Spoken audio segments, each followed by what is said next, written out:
Good evening, everyone. I'm Dr. Hafsa. I'll be your moderator for today. We're just going to give another 2-3 minutes for everyone to sort of stream in, and then we're going to start. Thank you.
So I think we can start. Or what do you say? We are around 86 people. I think that's a good number to start with. So karibuni sana. As today's topic, we've seen it when you were registering, self-care. The first step to self-care, that is gut health. And our speaker today is Dr. Njihia, who is a consultant surgeon, and he specializes in minimal access procedures, so that's laparoscopic. He works at the Avenue Hospital in Nairobi, and he's also the medical director.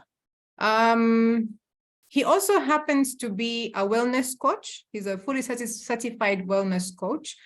He particularly enjoys, and he is an advocate and is passionate about gut health and about transforming individuals' lives through food, through acts of self-care, different acts of self-care, and optimizing this individual's life. He calls them culinary experiments. He loves cooking, but he calls them culinary experiments in the kitchen. Yes, and he is also a fellow of the American College of Surgeons. So I want to welcome him. I want to welcome all of you, and I also want to welcome our National Council, as our senior leadership, if there are any here today, and all our partners who are involved in this webinar. And yes, Dr. Njihia, karibu. Take us through gut health. Thank you, Dr. Hafsa. All protocols observed. I want to thank you, the Kenya Medical Association, for the opportunity to speak about something that's very passionate to me, gut health. As Hafsa said, what you see on your screen is the upcoming Avenue Healthcare. That's where we practice currently. The bit on the right of your screen is the current tower that exists, and we are hoping that by 2025, we'll have a similar tower on the left. We are really big, growing from a nursing home to a quaternary referral center. for medical specialties. We are COSASA accredited. And as Hafswa has mentioned, I'm a surgeon by training, I'm a coach by passion. Our brand values quality, integrity, respect, passion, and innovation. Probably before I start, for those of you who might not have heard, top right, that's Maurice. Maurice is a 35-year-old lady who came to us from Taita Taveta. She'd had 3 procedures prior, 2 ERCPs and 1 open common bile duct exploration. We managed to get an intrahepatic stone that had kept being recurrent. We went in with a scope. ERCP usually reaches where the ampulla is. Now you advance a camera into the biliary tree. So what this stone was doing kept going up and down. We are passionate about the gut health, and for us being able to offer this first time in sub-Saharan Africa, very important to us, makes patients like Maris smile. There on the team is Dr. Mwachiro and Dr. Hussein in theater. Our discussion today about gut health. We're going to talk about bodies that are in search of balance and the signaling pathways that exist within our bodies. Then the chicken and the egg, who comes first? But to answer that, we shall also draw some wisdom from Newton's law of motion, and then we'll summarize it. I understand that the audience for this webinar is not entirely medics. I do know that there are members of the public who've joined in to listen to this talk. So I'll try oscillate between lay terminology and medical terms in a bid to make it helpful for all of us on the call. All of us on this call are, every day when you wake up, there's something you're aiming to do. So let me take the example of a middle-aged lady who has a family and just requires, once she wakes up in the morning, perhaps have a school run, drop the children off, go to work, probably lives along Thika Road, and therefore will have to worry about fuel efficiency.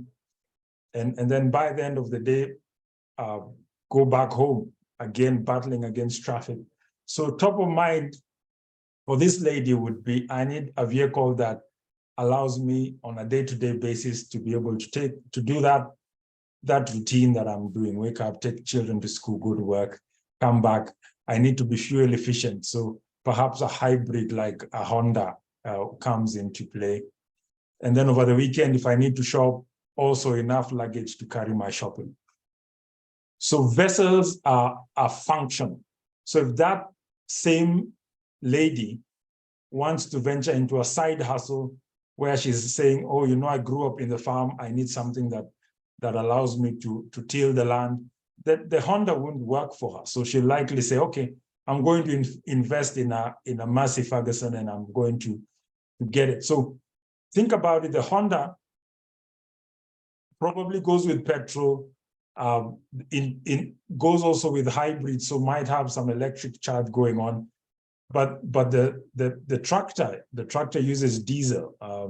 If you look at the service interval, so whereas this tractor maybe is used seasonally, then you find that it might not require the service at 5,000, 10,000 kilometers that the Honda does. And so function, again, really influences your rate of servicing and the fuel that you take. Suppose she hits the jackpot and she's the Formula One team, Mercedes. The kind of car that her Honda wouldn't work for this role. So she's likely going to need a Formula One car. I mean, these cars are changed tires even before the sun goes down. So again, different fuel, different servicing intervals. And as it is, you find that our bodies, therefore, in a similar way, are vessels built to achieve or attain a certain function. They can adapt to the functions that they are thrown at them, but ultimately, in the end, even if you're thrown into a new environment, your body will almost always try and maintain some semblance of balance. Sometimes what happens at the point of adaptation is that it finds a new level, it finds a new balance, but our bodies built for function will always seek balance. Now, this balance that the body is seeking, if we draw from Tom Cruise and his 7 lives, the mission of the body is to survive. It is to ensure that I get to wake up tomorrow morning and do this thing all over again. And even if you think at the other things that are considered basic necessities, whether it is procreation, whether it is the roof of our heads, at the basic level, our bodies just want to survive. But certain things have changed, and we talked about the adaptations that our bodies sometimes need to adapt to. If you look back at the lifestyle we now live and the lifestyle that our 2-3 generations prior lived, totally different. So you find that the environment that they lived in has tweaked their behavior. So flashback to the lady we're talking about who wakes up and has to do school runs. Probably our grandmother, great-grandparents did not have to do that. They woke up, they went and started their day in the farm, and then they decided to have breakfast while at the farm and continued working until lunchtime when the sun got too hot. Maybe then they would go ahead and do other errands and stuff like that. You come to our current situation where our environment is different. Making it means that I now have a motogari. I'm able to move from one place to another. I no longer have to walk long distances. So that changes a bit. If you're anything like me, growing up and my passion for food, I used to say the day I make it, I will be having chicken whenever I want. And truth be told, when I did start earning a payslip, I did have chicken whenever I wanted. So that's different. So think about back then, even forget our great-grandparents, take it back maybe 500 years prior to that. The chicken might not even have been available as readily, for example, as it would be even for our great-grandparents, and certainly not as it is for us. So our environment has modulated our behavior. And remember, for us to survive, our bodies essentially are just looking at what fuel do I need? How do I need to expend this energy that this fuel has given me for me to survive?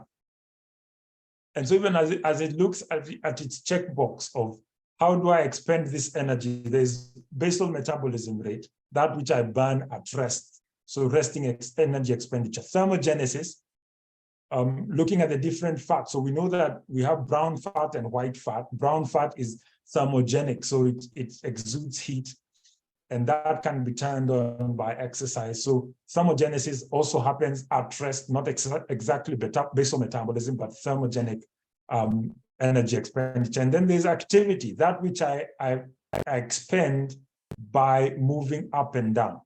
And so our body goes down this checklist, and based on our environment and the behavior that has now developed based on that, we find that our body will then say, oh, these are the fuel sources that I require to take to meet this energy expenditure that is expected of me.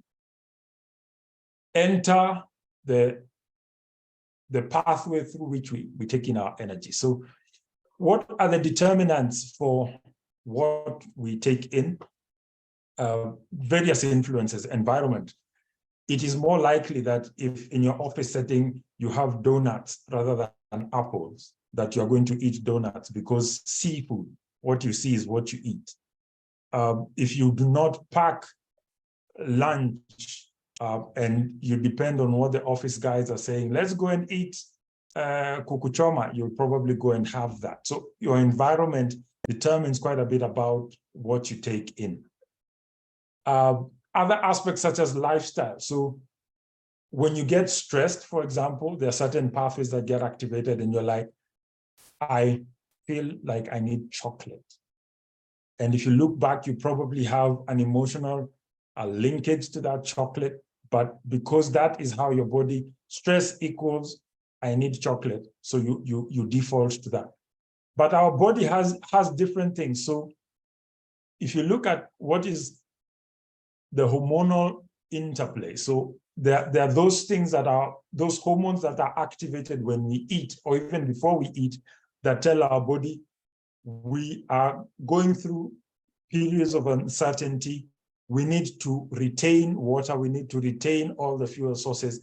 And these are the ones that we call orexigenic. So those are the ones that drive weight gain. I would actually say they are striving to conserve energy sources and water sources. So things like a neuropeptide Y and agouti-related protein. From the stomach, there's the hormone called ghrelin. And then there are those that, when under a different set of circumstances, we'll tell our body we are at peace, we have enough fuel to serve us, let us release any excess fuel that we have. And that you have things like POMC, that's pro-opiomelanocortin. You have GLP-1, which is expressed in the duodenum, and others like cholecystokinin. So you have this milieu of hormonal signals that are triggered not only from our brains, but also from our intestines. And all of this contributes to just maintaining that balance. I need my body to survive. I need the energy that I'm taking in to be able to meet the energy expenditure that I have planned for myself. And so this gets to the understanding that what was there before and what we are going to be discussing a bit today. So I've started this discussion from a bit way back. But traditionally, what we thought was our bodies, our brains, this brain here in the head, determined that I need to eat X, I need to eat Y, and told our legs, walk where there is X and where there is Y, and let us ingest that, and it will meet our energy expenditure requirements.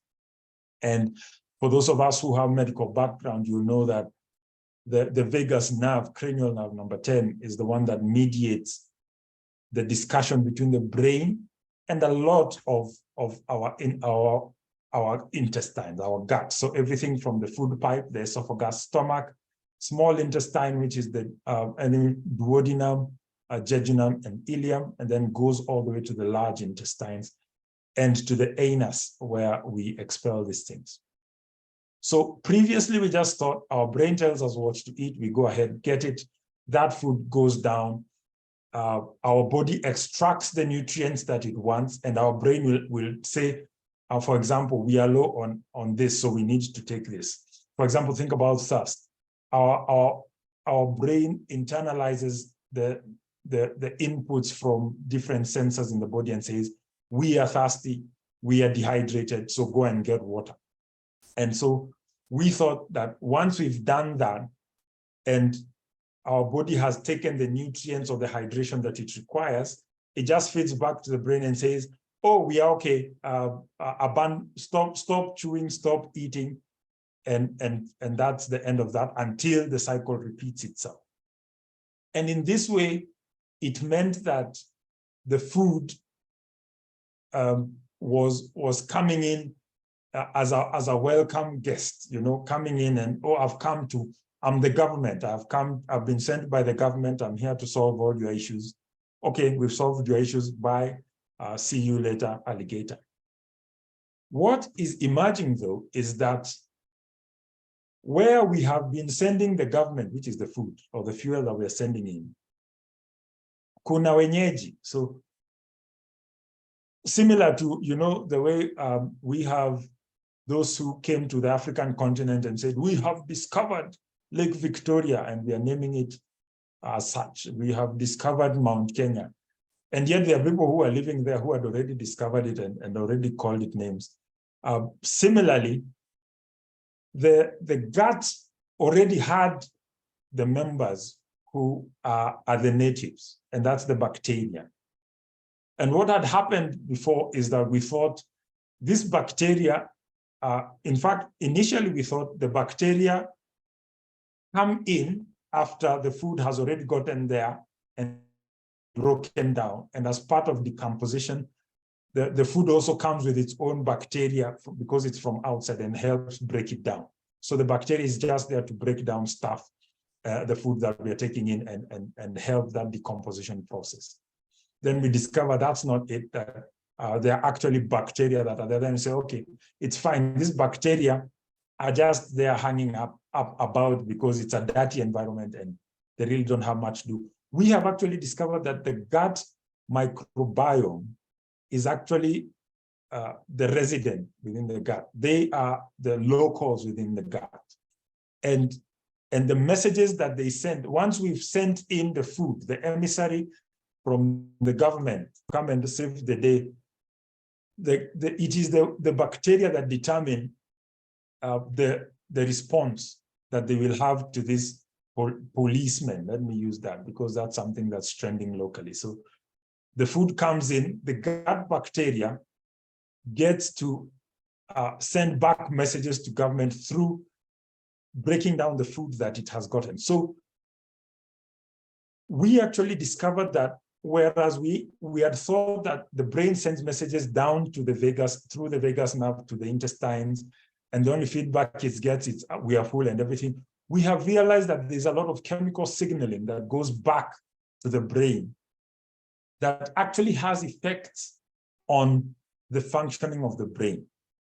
So we got to the point where we understood, oh, these nerves that are along the lining of the intestine, all the way from the food pipe to the anus, they actually constitute another brain, like a secondary brain. And these nerves were not just to propel food along, contract the muscles and propel food along. No, they were very important in sending back messages. And this has been linked to some even mental health conditions. For example, you'll find that because of gut inflammation, which is mediated by LPS, which is a polysaccharide that comes when you break down certain food groups.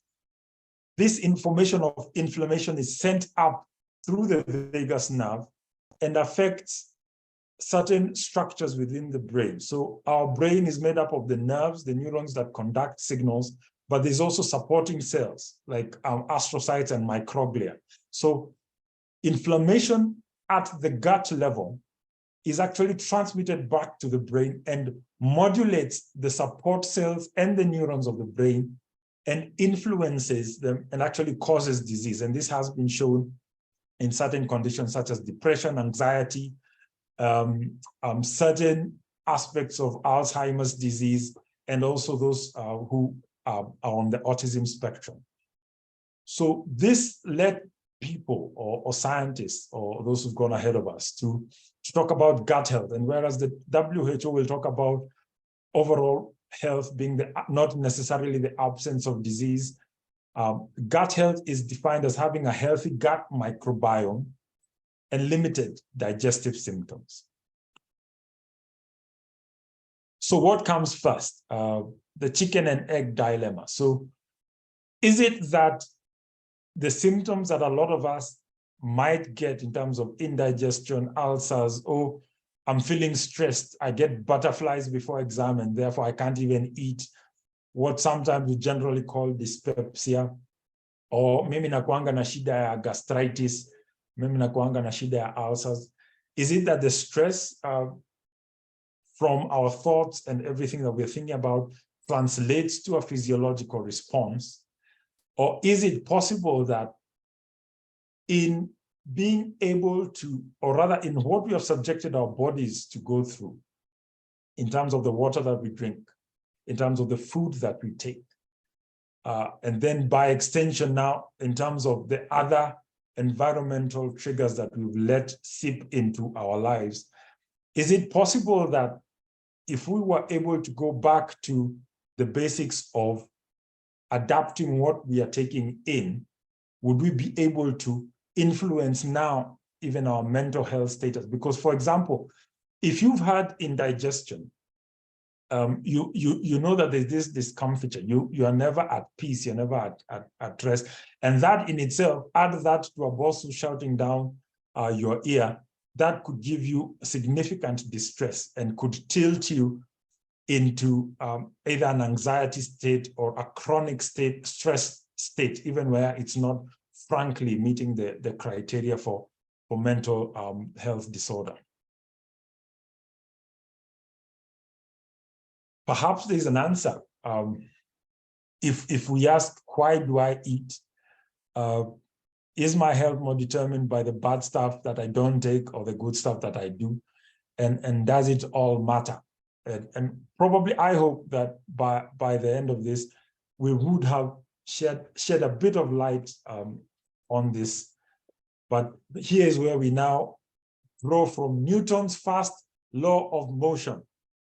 For those of us who did physics, if a body is at rest or moving at a constant speed in a straight line, it will remain at rest or keep moving at that constant speed unless it is acted upon by a force. Essentially, I'm saying for us to change, then there must be something fundamentally changing in how we perceive the role of our intestine or what we are taking in and what effect it has on our mental health. What has to change is number one, we have to put first things first. At a basic level, we know that if we generalize it to the rule of threes, you can only survive 3 minutes without air. You can only survive 3 days without water. You can survive up to 3 weeks without food. And this is a generalization, but more often than not, the averages come close to this. So when we say put first things first, it means, have we gotten to the point where we have prioritized our breathing? Have we gotten to the point where we prioritize our hydration? And then, can we then address the issue about having or modulating what we put in as the fuel that our bodies serve? If I was to ask any of us, if you're being chased by a lion, how would you breathe? Would you, oh, a lion? And unlikely. You'd say, oh, a lion, and then, you're panting.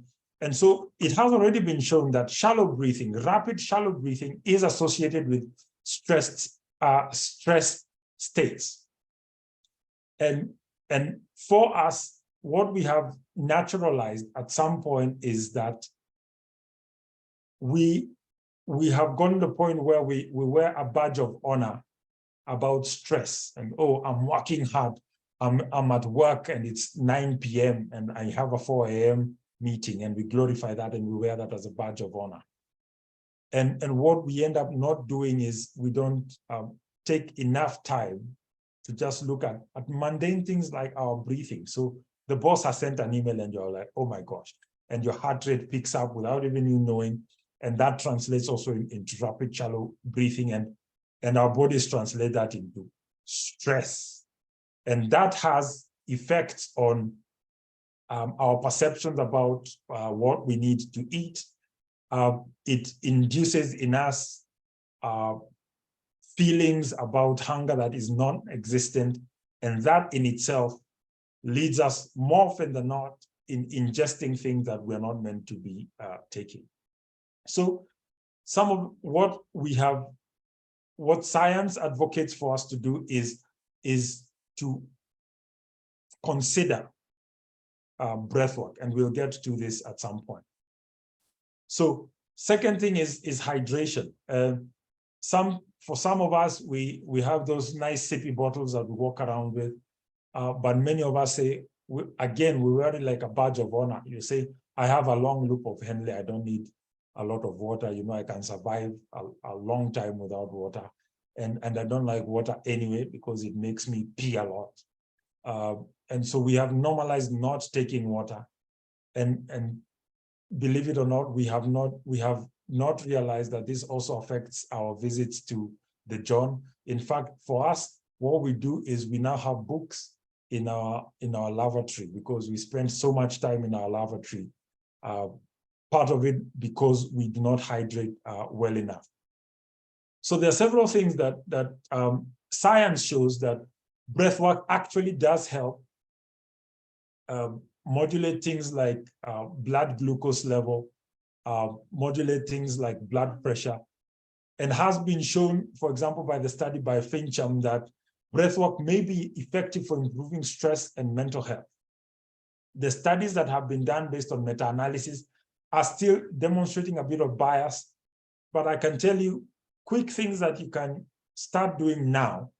And ultimately, we'll talk about how this impacts the issue of feeding and how you eat at the tail end. But if you're on this video call, unless if you're driving, I'd like you to try something, an exercise we do a lot of the time with the groups that we work with. To actually close your eyes and look, your eyes are closed so you're not looking, but your eyeballs are pointed down towards your lap. And I want you to feel that your muscle, the tension in your shoulders is relaxed. So sometimes you'll just shake your shoulders. And what we are going to do, rather than the 4-7-8, that's a validated breathing technique. We're just going to do five seconds of breathing in. We hold that for 5 seconds. And then we're going to leave for 5 seconds. But here's the clincher. As you do that, I want you to force a smile. Force a smile on your face. So are you ready to do that? I'm watching you. You better do it. So let's start. Breathe in for 1, 2, 3, 4, 5. Hold for 2, 3, 4, 5. Breathe out for 2, 3, 4, 5. What we often tell our clients is do that at any time. You do the 5, 5, 5, you do it 5 times at a go. The minimum we say do it 5 times a day, but I advocate for doing it whenever you feel like it. You will find that because essentially you're also doing it while you're smiling, it automatically lifts up your demeanor, automatically de-stresses you. So whenever you're in traffic and you catch your face in a scowl because of this traffic, or you've been cut by a matatu driver, force yourself to smile and breathe in and do the 5, 5, 5. And that sorts out our first priority. So whenever you're going to your destination, for example, if you're in transit, by the time you reach there, you're not flustered because you have managed to regulate your blood pressure, you managed to regulate your heart rate, you are doing well. Your body is telling you, we are at peace. We are not under any stress. We do not need to hold on to the water that we have. We don't need to hold on to the fuel sources that we have. We are doing well. Water. So why water? So studies have also been shown that if you have a structured water intake program, it actually is good for your physical and mental health outcome. And what Luo describes in their paper in 2022 is that apart from that, it has like a butterfly effect. You know what we say? A butterfly flaps its wings in China and there's a tsunami on the other side of the... So just having a set routine, like carrying that sippy bottle of water around, makes you make healthier decisions as to, oh, if I find a staircase, I will prefer that to using the lift. And that has been shown to improve physical and mental health outcomes. But here's the clincher and something that we are building on towards. Depending on the water sources that we take, it actually influences the gut microbiome that we see. Remember the residents, the natives that we are saying reside within our intestinal tract. So the water that we take actually influences the gut microbiome. But ultimately, rather than even looking at, oh, am I taking council water versus am I taking Dasani or am I taking distilled water? Hydration has been shown to contribute to the positive bacteria more than and reduce on the negative bacteria. So By the time you already adopt a habit where you are taking more water, and what the science seems to suggest is anything 1.8 to 2 liters a day at a minimum is recommended, you find that you're already casting votes for the natives to actually influence the brain, influence your mental health, influence your state of being positively rather than negative. We started with addressing our priorities. So we've addressed our breathing through breathwork, that we are saying, whenever I feel stressed, I'm going to breathe. Now we are saying, are you able to introduce a culture of drinking water? Because once I do that, I'm now also influencing the gut microbiome, and that will have downstream effects in making me feel healthier, making me feel more engaged mentally.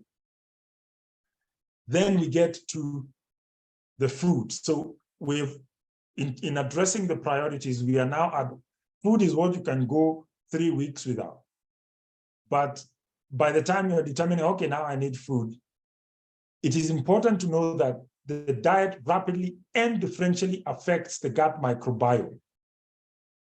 And it is like literally the decisions you make on a day-to-day basis flip your microbiome like a switch within 24 hours. So I can have eaten healthy for a whole week, but because I want to reward myself over the weekend, I say weekend is cheat day. I'm going to nitaharibu, and then I'm back to it on Monday. So studies have actually been shown, and what they've done this is they put patients on the traditional Western diet. So in this one, they call it the Canadian diet. They did it for like 4 days. They had a watershed period of several days, and then introduced the Mediterranean diet. And then after the Mediterranean diet for like a week, they had a watershed period and reintroduced that Western diet. And they found that the gut microbiome changes, like it flips, shoop. And I'll touch a bit about when we say the gut microbiome changes, exactly what this means. But this goes to tell us even what to tell our patients, for those of us who are doctors. You know, there's the diet industry that is really pegged on telling people, you know, eat whatever you want, but provided you can starve yourself over certain duration of time, then that's okay. Provided you do this and then you take probiotics, that's okay. The science does not support this. Essentially, there are over 200 species of bacteria that now live within the gut microbiome and constitute that native colony. And there are those that are called good bacteria and those that are called bad bacteria. So depending on the mix, for example, Bacteroides to a family called Firmicutes, you find that if you have more Bacteroides to Firmicutes, that's healthy microbiome. But the moment you introduce some of the other non-foods or processed foods, then that takes up the population of bad bacteria. Things like Firmicutes go up and the good Bacteroides goes down. And the science has gone so far and told us that essentially you want to go towards a plant-based diet. Forget whatever names can be attached to that, but a diet that is predominantly based on plants rather than animal protein. Let me mention that there. That has been found to be beneficial. And the basis for this is, number one, it's in the fiber that goes into the plants. So they have a fiber-rich diet is superior to a diet that is low in fiber, number one. Number two, when you go to a plant-based diet, and here we're not even talking about those that are processed. So raw and processed vegetables and fruit are always preferential. You find that where you have omitted the processing stuff and things like that, so it's not high in things like sodium, it's not high in fat, which is another story altogether, then that maintains a gut microbiome that is healthy. So it ensures that the opportunistic bacterial metabolites such as LPS, we talked about this, those go down. It also has things like the short chain fatty acids, which are very important because these actually are the food for the lining of the gut wall, all the way from the food pipe all the way to the colon. And so you find that once you have a plant-based diet, essentially you are reducing even the rate of inflammation that is happening. So let me give an example. When you take high-fat diet, when the bacteria, first of all, it stimulates the bad bacteria in the intestines. And the bad bacteria now secretes metabolites, one of which is LPS, which is a polysaccharide, as I said. And this liposaccharide, what happens is it goes in, and because the body interprets this as an endotoxemia, it says, oh, we are having an infection, an inflammation, low-grade inflammation within the intestinal wall. It breaks down that inflammation, it breaks down that endothelial lining of our gut. And this lets in a lot of the bad bacteria to now go into the system. But apart from that, you find that, remember, again, basing on our immunology, there are different levels to our immune system. So there's the adaptive immunity, which comes in with things like antibodies, and that takes time to kick in. But there are the natural immunity, that which is driven by cytokines, that picks this up and says we are under attack. And as we said, where previously we did not think that this is fed back to the brain, what actually happens is this low-grade inflammation is fed up into the brain through the vagus nerve, and it activates the brain and tells the brain we are under stress. It also now allows for increased permeability within the brain. So for those of us who are medics, the blood-brain barrier is breached. And now the endotoxins that the body has taken through the leaky gut, the inflammation that has allowed the bacteria to seep into the circulation, this goes back and also goes into our brain and affects the balance of our hormones there. So really, as much as there are complexities in this, but the food that we take really does, at a cellular and fundamental level, influence not only the health of our intestine, the food pipe all the way to our anus, that lining, but it also has distant effects on aspects such as the brain. And as I've said before, the science also says that this can and does contribute to things like anxiety states and feelings of depression.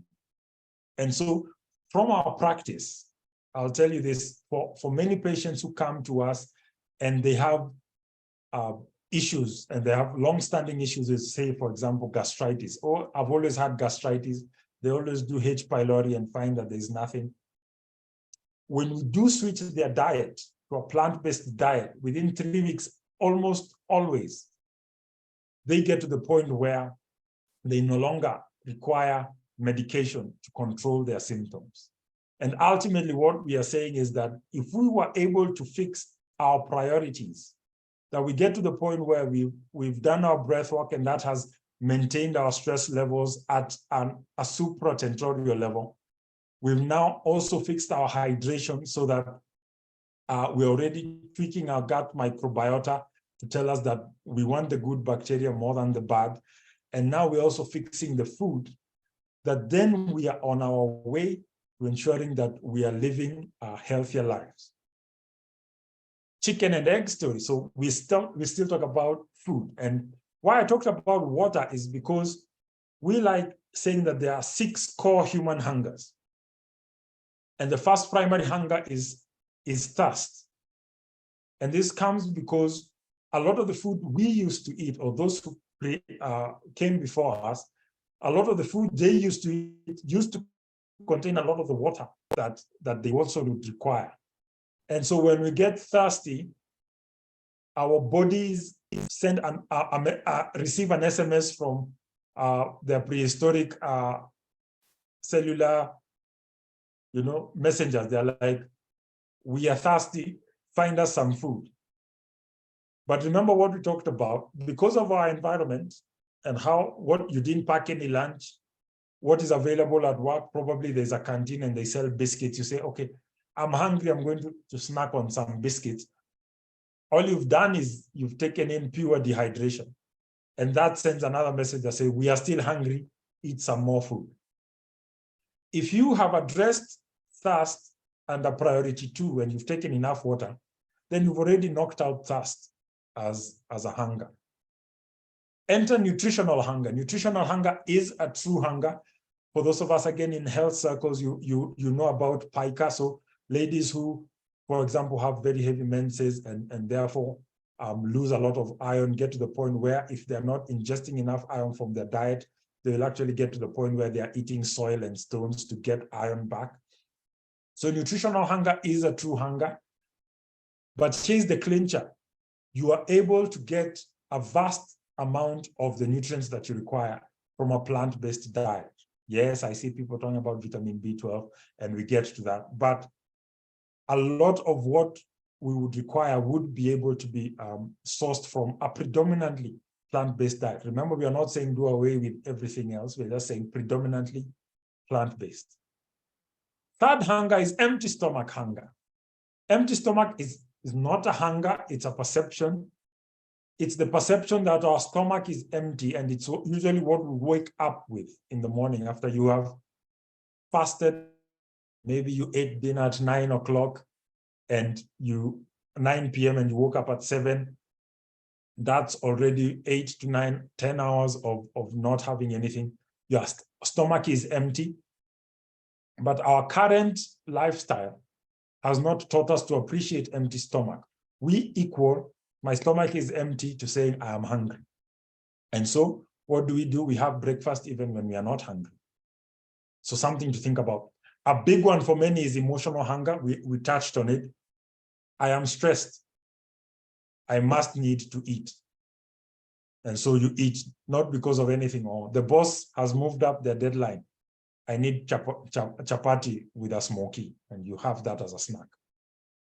Low blood sugar hunger is an actual hunger. So I always say that there are only 3 true hungers: thirst, nutritional hunger, and low blood sugar hunger. Low blood sugar hunger, the best example of this is if you're running a marathon, there's this thing that is called the wall, which gets to the point where, for example, your body usually has around 2,800 calories within the glucose store. If you approach 2,500 kilocalories, as you would as you're running a marathon, your body says, what are you doing? We're going to run out of fuel. Let's shut down. So you've probably seen those guys who they're trying to tell their legs to move, their legs are refusing. That's because their body's shutting down. That is low blood sugar hunger. Variety hunger is also because, to some extent, emotional hunger. If you're bored, if your lifestyle is, I need to put a cue in every keyboard that comes through. I'm working in a factory that makes computer keyboards, and my job is just to put the cue. If the letter Q that is on the keyboard. If my job is that boring, then I could get an element of emotional hunger. But more importantly, variety hunger, our bodies crave different temperatures and different textures in the foods that we take. That's why if you were tried going on a fad diet where all you're taking is smoothies, there's just time you'll want to crave something crunchy. Or if you take cold smoothies, then you'll crave something that's hot. So again, there's that chick that's asking there, what comes first? Is it the hunger comes first? Or is it that I just eat first and then my body will tell me what to have? I have made an attempt at trying to summarize what the current body of knowledge is about the influence of gut health to our mental state. We've talked about how our bodies search balance, that our bodies optimize for survival, but the signals that are still within our system are from a time past. The context has changed, our environment has changed. We've talked about the signaling that happens between the two brains, because we've said, oh, we thought we just have the brain up here in our heads, but because of the innervation that is all along our food pipe, that constitutes another brain. And whereas we also thought that it's the brain up here that makes all the decisions, we found out, they're actually natives who have something to say, and they have a way of saying it. And what the science is telling us is that information travels bidirectionally and can actually influence mental health states such as anxiety, depression, and other conditions that have been described in science. The chicken and egg dilemma. Willpower may get us to get started on treating our bodies and minds right, but that may soon tire. Something along the lines of, you might commit, and we mentioned this when we were talking about the hungers. You're telling myself, I know this smoothie is good for me, I will have this smoothie. But if you do not understand the triggers for the different things that you're aiming for, then you find that you'll be in a cycle where you're always wondering, why aren't you being able to break out from that cycle? But then we talked about Newton's first law of motion, and we said we actually have things that we can do to change the direction that we are doing. In summary, almost giving you back to you, Hafswa, the power is in your hands. What I was hoping to communicate today is that if you address your priorities right, and at the end of this webinar, you just purpose to pick up some breath work, hydrate, and eat right, then you will already be on the way to influencing your well-being and your mental state. And you're able to pass this on even to the clients that you serve, whether it's patients or in other domains. What do you eat? Always remember, health is the nutrients per calorie. The example I give is, if you have an apple fruit and you have a tablespoon of sunflower oil, for example, for purposes of discussion, let's say you have 100 calories in each. If you have the apple, you've taken in 100 calories, but because of the fiber and the other nutrients that are there, that's healthier than this tablespoon of oil that you've taken in. You've taken in the calories, but of course you'll still feel hungry. Of course, not as many nutrients in that. And a plant-based diet, or predominantly plant-based diet, is able to give this. You're able to feel fuller faster. If you're able to eat until you're 80% full, that also works. When are you meant to eat? When you're hungry. Remember Abdul Badiba? Eat when you're hungry, not because it is time to eat. That means we need to understand our hungers. And how do you eat? Mindfully. Something we start early on in our program is we tell people, learn to chew 21 times per bite. 21 times is arbitrary. It just means slow down and actually enjoy your chewing. And don't have your phone at the dinner table. Don't eat as you watch news, because what usually happens, by the time you're on your third spoon, you are on to automatic eating.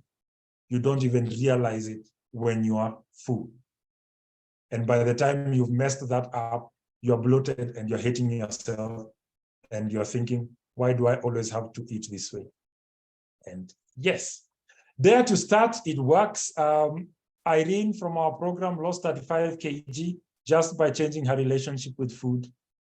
If you don't trust that, your coach here also lost 18 kgs, got to the point where I look like a young boy. We're not complaining. We just have to keep the goatee so that people still think we are a bit older. And I hope I have instilled some bit of my passion to you 231 participants. Back to you, Hafswa. Asante. Thank you. Thank you so much. That was very enlightening. I hope it has been to everyone who's been listening from the beginning to the end. And I think there's a lot to unpack in what you've presented, but for me, the key takeaway is that all disease, most disease, if not all, starts in the gut. So as healthcare practitioners, as just human beings, we need to start thinking beyond just food for hunger, satisfaction. The food that you eat, those molecules that go into your body, they can either make or break you in every aspect, right? So what you eat will make you feel better, look good, have the right fuel to go on about your daily lives, to live a good quality life. You know, you don't want to, we don't want to be in our 50s and 60s with chronic diseases, which is the case these days. We want to age gracefully. So thank you so much. We've learned and unlearned a lot, I hope, for most of us. There's only one question. And this is an anonymous attendee asking, what is the effect of intermittent fasting on mental health? Dr. Njia. I'm trying to answer it in a short way. First and foremost, digestion is a really energy-intense process. And your body is happy if it's able to take a break from that. For most of us who go into fasting, the challenge is we are going into fasting when we are not nutritionally replete, meaning we do not have the nutrients within us in store to communicate to our body, you know, this temporary break I'm taking from food, don't panic, okay? Don't panic, we have enough stores to do that. So fasting is wonderful, fasting is awesome. If you are nutritionally replete, meaning if you have sustained a good intake of water, which is hydration, and you have significant nutrients based on what you eat, predominantly plant-based diet. If you now go ahead and subject your body to intermittent fasting, in fact, I dare say intermittent fasting is the way you should be eating. One thing that works for a lot of the people we have worked together with is first meal of your day is at 10 o'clock in the morning, and your last meal is at 6 p.m. And you find that that's a 16 and 8. So 16 hours of fasting, 8 hours of intake. And during that 8 hours, contrary to fad diets, it's not that you eat everything that you want to eat. You actually eat right. You find that based on what we have talked about, the real issue is not on the fasting. The real issue is in those 8 hours that you're eating, what is it that you're taking in? And what effect does it have on your gut microbiome? And what is then your gut microbiome communicating to your higher centers? That's really where the crux of the matter is. So intermittent fasting is healthy, but you need to do it right in terms of by the time you're eating, ensure that you're eating the right stuff. Thank you very much. And yes, you're right. And to add to that, I would add and say for women, specifically for women, especially women who are hormonally imbalanced, you need to be, you need to sort of be in a state of balance. What you've just talked about, not be nutritionally deficient for you to do it. So because it can make the hormones worse, it can imbalance your hormones even more than that. Another attendee asks, can you talk about sugars and carbohydrates, especially wheat? They've been vilified so much of late. Okay. Sugars are wonderful things. Our bodies take fuel sources. Our bodies can either burn sugar or burn fat. If you break it down, the basic building blocks. Burning sugar is like when you ukiwasha jiko ya makaa, you use papers, so it burns, it catches fire fast, it's up very fast, and then inaisha haraka. Burning fat is like washing the charcoal, so you need to really blow and encourage it, but once it catches fire, it burns for longer. The big issue is not in sugars per se, it is in processed or refined sugar. So what happens is when you take refined sugar, we take the refined sugar and whoop, you've taken a cup of coffee in the morning with sugar and the blood sugar level has gone up. It sends a signal to your pancreas and says, we need a lot of insulin to mop this up. And so pancreas says, okay, I'm mobilizing insulin. Insulin is coming, but this is refined sugar. It's up here. Then it's already absorbed and goes down. By the time the insulin gets up, it's like I sent insulin to find out where there were protesters. But by the time I get to where the protesters were, there are no protesters. Now I'll go into the house and start beating people because I came to beat people. So I go in there and I start mobilizing even the sugar that was not there, or rather had already been distributed within the blood. So that leads to a slump. And that's why for many people, they have their morning breakfast. And by 10 o'clock, they're already experiencing a slump because the insulin rush that came in to deal with the sugar that they gave it led them to a low blood sugar hunger. Remember, we talked about that. And then you're like, I need a pick-me-up. I need tea. I need coffee. So that's the big issue. You want complex carbohydrates, and that can be found. For example, your body wants fruit. And I know some people will say, but there's some fruits that are very sweet. Yes, sugarcane is not a fruit. So don't take sugarcane and say you're taking fruit. So fruit is healthy. And if you're taking carbohydrates, then the more complex the carbohydrate, the better for you. Why? Because it helps regulate the sugar. By the time it's broken down, then it's more regulated. Wheat is a discussion for another day. The issue being, it's how they have processed the wheat to get to where it is. So the gluten in wheat has been engineered to the way it is so that it's easier to cook, not necessarily easier to digest. And anyone who loves chapatis, just go and have 5 chapatis and see how you feel after. In fact, usually we say, make the sound that you make when you know you are going to buy pizza, and people say, yay, then make the sound that you know you will make 1 hour after having pizza. And you're like, why? Because wheat feels like you have a weight in your stomach. And it's just because of the gluten and how it has been engineered. It's been engineered to make it easier for house helps or housewives or the people who are making chapatis to make it easier to knead, not necessarily for us to digest. So I hope I've answered that question. Thank you, Dr. Yes.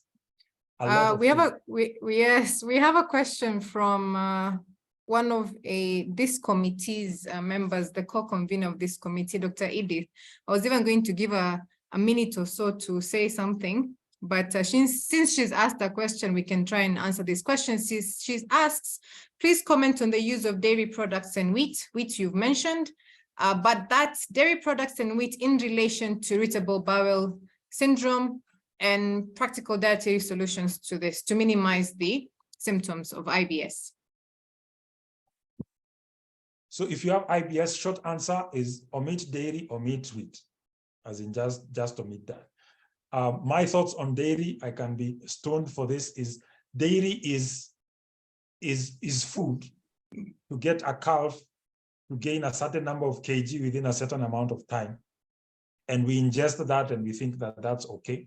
In nature, we are yet to see a baboon going to take the milk from a wildebeest, for example, and that's because it is the baby's, it is the food for the wildebeest baby. It is not meant for the baboon.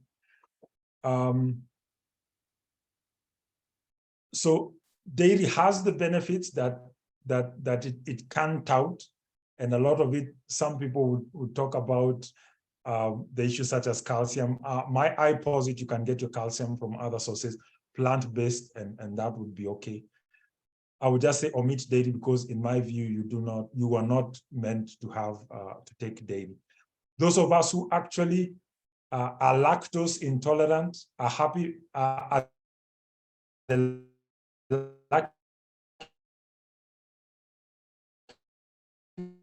ones because they are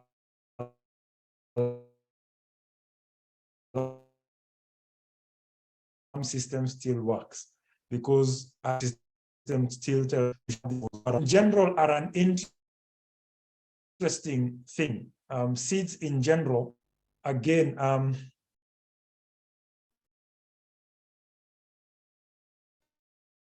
so I think you're breaking up a bit, Dr.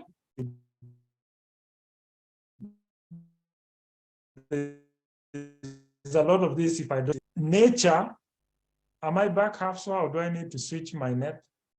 You're back. And you've gone again. Okay. Allow me to share about seeds a bit and see if I can switch my internet. Okay. Sorry. Do we have traditional dances? Okay.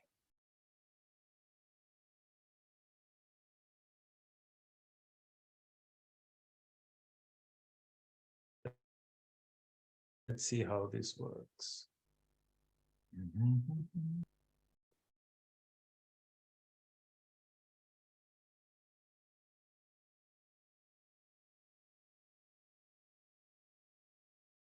Hafswa, confirm, can you hear me now? Yes, I can hear you. We can hear you, hopefully. Okay. So allow me to just talk about, so let me talk, and I think this will answer the thing about seed oils. Nature has a pact with us with regards to seeds. Remember, seeds are how nature propagates itself, the plants. So even as they give you fruit, the contract they have with you is eat the fruit, but do not damage the seed. Okay?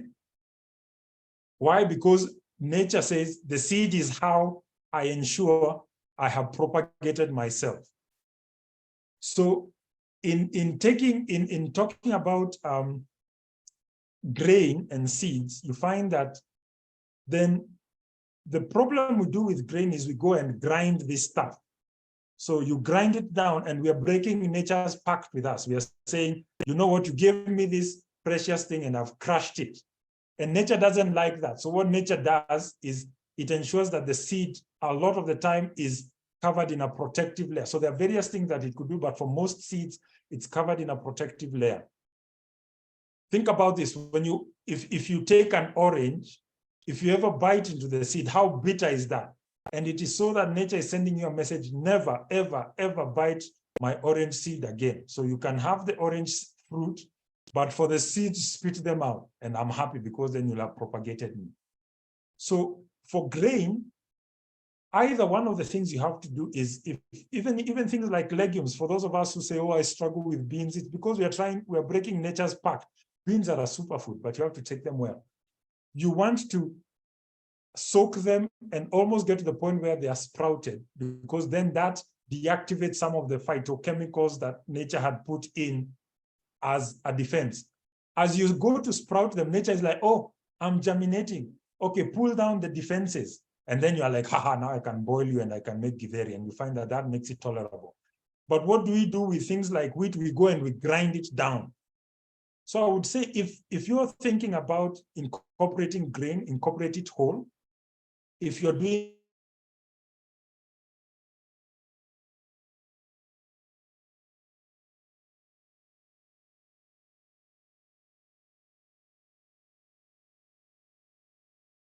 seed oils, that it is that processing that might be an issue.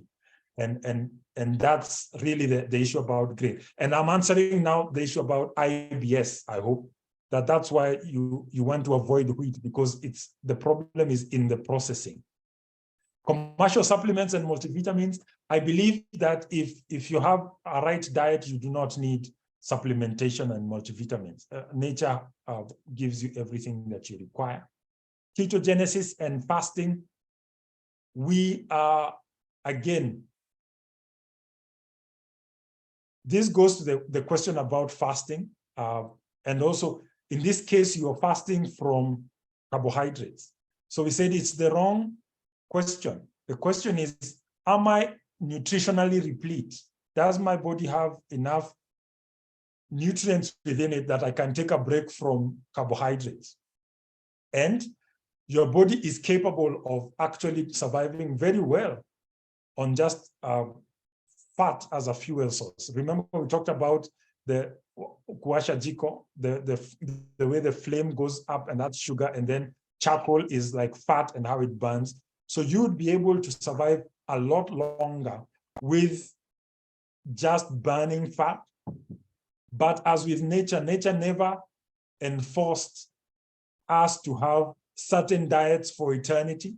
Like so, whereas you can survive on ketogenesis or on a ketogenic diet for some time, it wouldn't be, you'd have to break it.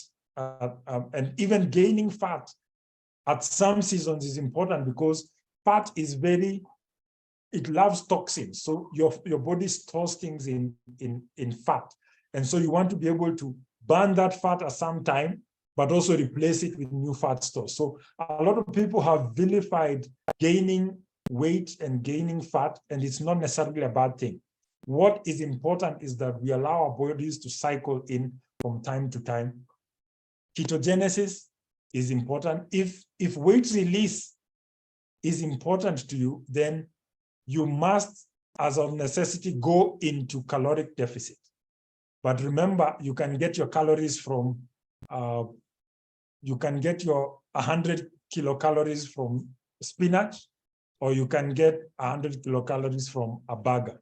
The only difference is you'd require this amount of spinach, and that would get you full, but you'd get that burger like that, and it will give you the same amount of calories.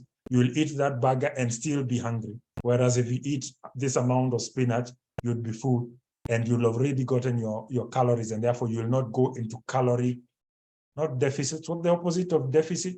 Calorie excess. Yes. Thank you, Dr. I think we should be wrapping up. One more question. That's anonymous attendee. The last question we're taking has asked, as recommended, we should ensure that we're nutritionally sufficient before fasting. How do we do so? Lab tests. Do we do lab tests for that? No, we don't. Not lab tests. There's no short answer. It's just knowing that we are doing the right diet, that we are eating right. Some things that you can take a break from and just see how your body reacts to. Take a break from sugar, see how your body reacts. Take a break from wheat and dairy, see how your body reacts. Increase your fruit and vegetable intake. One of the things that we have routinely noticed, for example, is this, just the area of your cuticle can be almost like a thermostat to how well you're doing from a micronutrient perspective.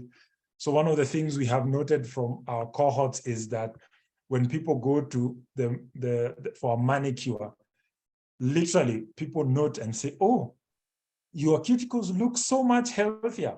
And it's just from 4 weeks of changing what they are taking. I've had people's hairlines restored.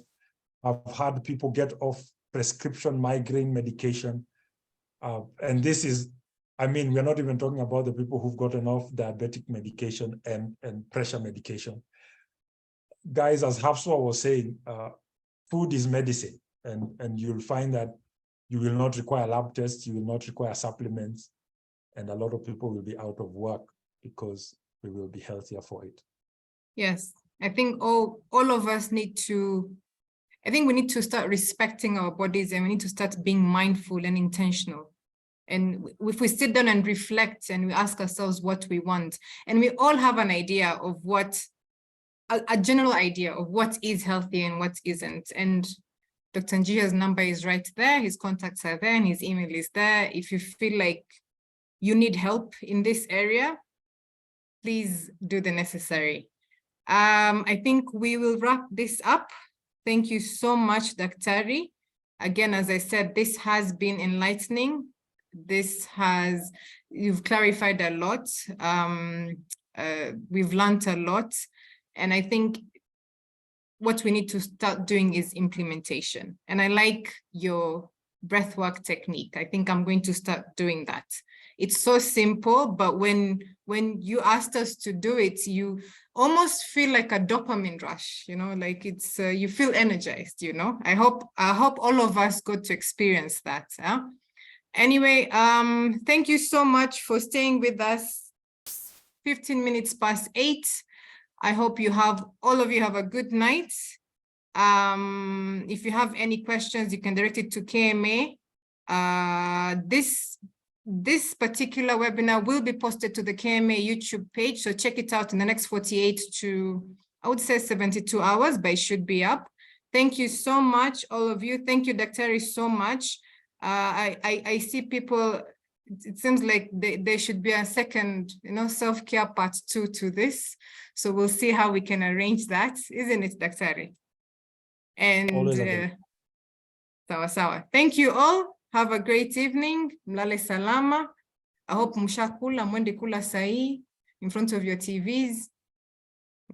Anyway, on a light note, take care. Thank you. Okay, bye-bye.